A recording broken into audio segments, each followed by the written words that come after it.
Halos hindi na makita ng mga motorista ang kalsada sa bahaging ito ng Barangay San Miguel, Carlota City sa Negros Occidental. Halos balot ito ng makapal na abo. Ang ilan sa kanila, dahan-dahan lang sa pagmamaneho para makiiwas sa aksidente. Ang mga bahay na ito, gayon din ang mga pananim, hindi rin nakaligtas sa abo. Sa Barangay Hagimit naman, pahirapan ang paglilinis ng mga abong nakapasok sa ilang bahay.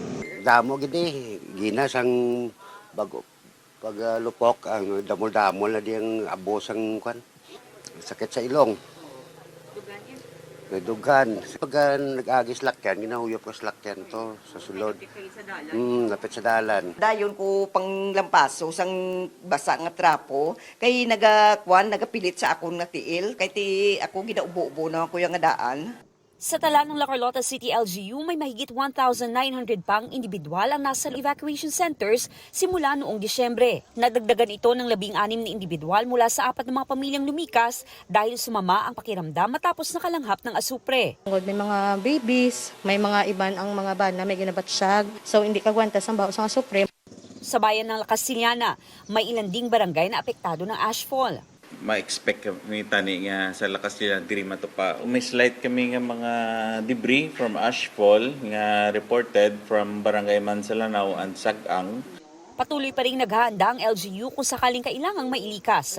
Nasa loob pa rin ng evacuation center ng bayan ang mga pamilyang inilikas mula pa noong Disyembre ng nakaraang taon. Mahigpit na minomonitor ng PHIVOLCS ang susunod pang aktibidad ng bulkan.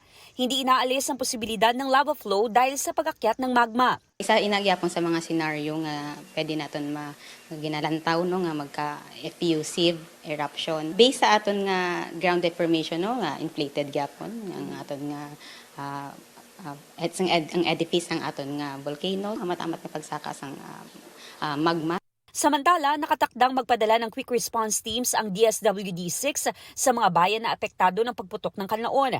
Inihahanda na ang family food packs at mainom na tubig para sa panibagong evacuees.